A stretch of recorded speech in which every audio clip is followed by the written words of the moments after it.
Bonjour. Aujourd'hui, je vais lire un extrait, en fait un peu long, enfin pas plus que ça, d'un très beau livre selon moi de Gilles Farcet, qui a déjà une dizaine d'années et qui a été republié en 2020. C'est ce livre-ci, Guérir l'ego ou Guérir de l'ego.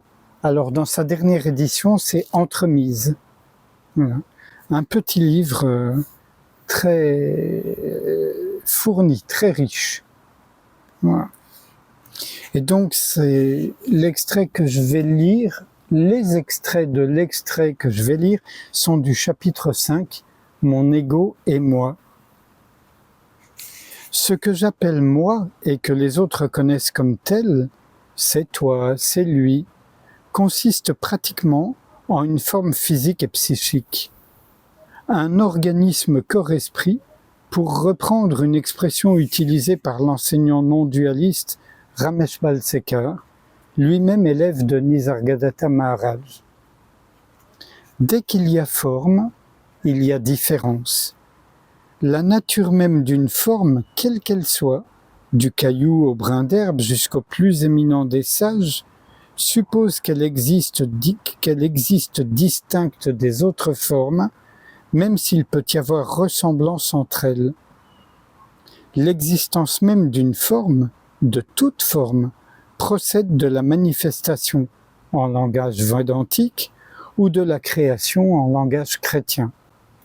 En bref, toute forme, en apparaissant, participe de la sortie du non manifesté ou indifférencié, ou encore absolu, qui prend forme dans la manifestation, autrement dit la différence.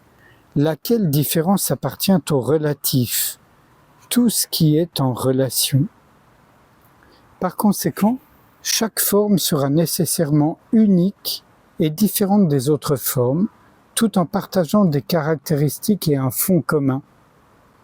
Il est vertigineux de considérer que chacun des milliards d'êtres humains a un ADN unique, tout comme ses empreintes digitales, ce, alors même que nous sommes tous composés des mêmes atomes et molécules, que tout corps humain fonctionne selon les mêmes lois et la même chimie. Chacun de nous est ainsi à la fois irrémédiablement unique, différent, et irrémédiablement en relation, dépendant non seulement des autres êtres humains, mais de l'ensemble de ce qui fait notre environnement. Cette prise de conscience de l'interdépendance, pour élémentaire qu'elle soit, n'en est pas moins le fondement du réveil écologique. La métaphore immémoriale de la vague et de l'océan demeure à cet égard très parlante. Chaque vague, unique, aucune vague n'est exactement semblable à une autre, constitue une manifestation de l'océan qui, dans la métaphore, représente le non manifesté. Tout en étant unique, chaque vague est composée de la même substance que les autres vagues.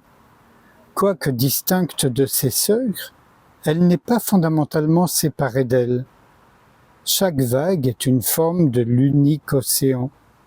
Elle ne saurait exister hors de lui, de même qu'elle ne saurait exister hors la relation non seulement avec les autres vagues, mais avec tous les éléments, l'atmosphère. Cet organisme corps-esprit, il lui a été donné un nom et un prénom, lesquels précisément servent à le désigner en le distinguant. Moi, donc, c'est Gilles Farcet.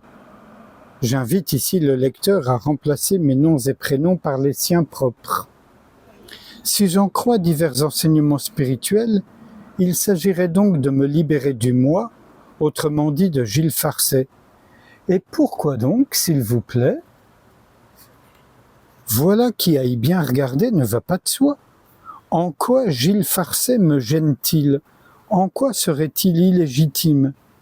Vous n'êtes pas Gilles Farcet, me serinent les enseignants non-dualistes intégristes. Vous êtes le soi, vous êtes l'absolu. C'est un peu comme si une vague, ayant entrevu sa nature océane, s'improvisait enseignante et enjoignait aux autres vagues de se souvenir qu'elles ne sont pas une petite ou grosse vague, mais l'océan lui-même. Tu n'es pas vague, tu es l'immensité de la mer. Ou encore, tu te prends pour une vague, mais c'est une illusion. En tant que vague, tu n'es qu'illusion. La réalité est que tu es l'océan. Oui et non, répondrait la vague qui ferait preuve de rigueur. Il est bien évident qu'en tant que vague, mon existence est relative. J'apparais, me déploie un temps, puis retombe et disparaît, me fondant à nouveau dans l'océan, tandis que d'autres vagues participent au cycle de la naissance, de l'existence et de la mort. Pour toute forme, il y a apparition, déploiement, puis disparition. De là à soutenir qu'en tant que vague, je ne suis qu'illusion, peut-être y a-t-il un raccourci métaphysique. Si en me qualifiant d'illusion, on entend souligner que je n'ai pas d'existence permanente et intrinsèque, que je n'existe pas en soi, séparé des autres vagues, de l'océan, des éléments, alors oui, en effet. Prétendre par contre que je n'existe pas est un abus de langage. J'existe tant que j'existe. Si relative, passagère, fugace, d'un certain point de vue dérisoire, encore que soit ma petite existence de vague, reste qu'il y a bien une essence, qu'il y a bien déploiement et qu'il y aura bien disparition, et que mon existence ne sera pas sans conséquences et effets sur d'autres vagues, sur les bateaux, nageurs, surfeurs. Et s'il s'agissait seulement de me libérer de la vague, alors que resterait-il? L'océan? Oui, mais alors quid de la beauté des vagues? Quid encore une fois de la manifestation, du jeu, de ce que les hindous appellent la lila, le jeu divin? La Bible ne nous raconte-t-elle pas plus ou moins ouvertement que Dieu a créé le monde parce qu'il s'ennuyait tout seul dans son unicité non née, non créée, non devenue? Et un ultime extrait que je trouve important, non seulement Gilles est là, mais on peut en dire autant des êtres humains considérés comme sages, entre guillemets, ou ayant atteint un considérable degré de maturation spirituelle. En fait, ce qui frappe tout être un peu sensible ayant le privilège d'entrer en contact avec un sage, c'est cette curieuse impression d'être à la fois en relation avec une grande présence et une grande absence.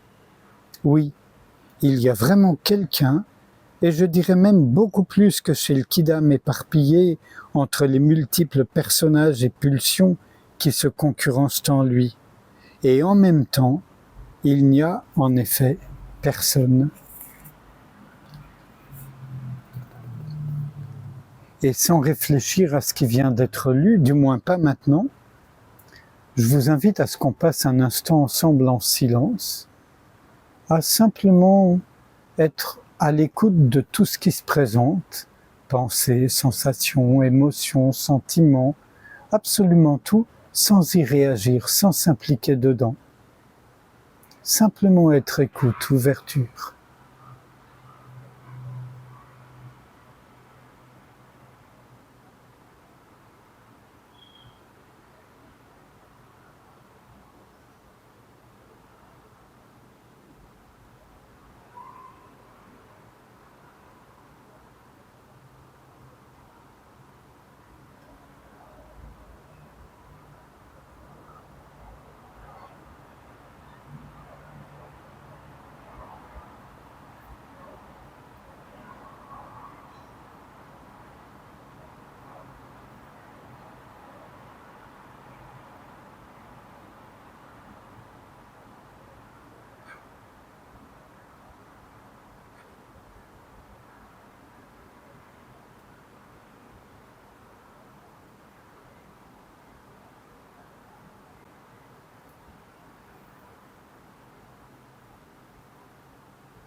Je vous remercie. À bientôt.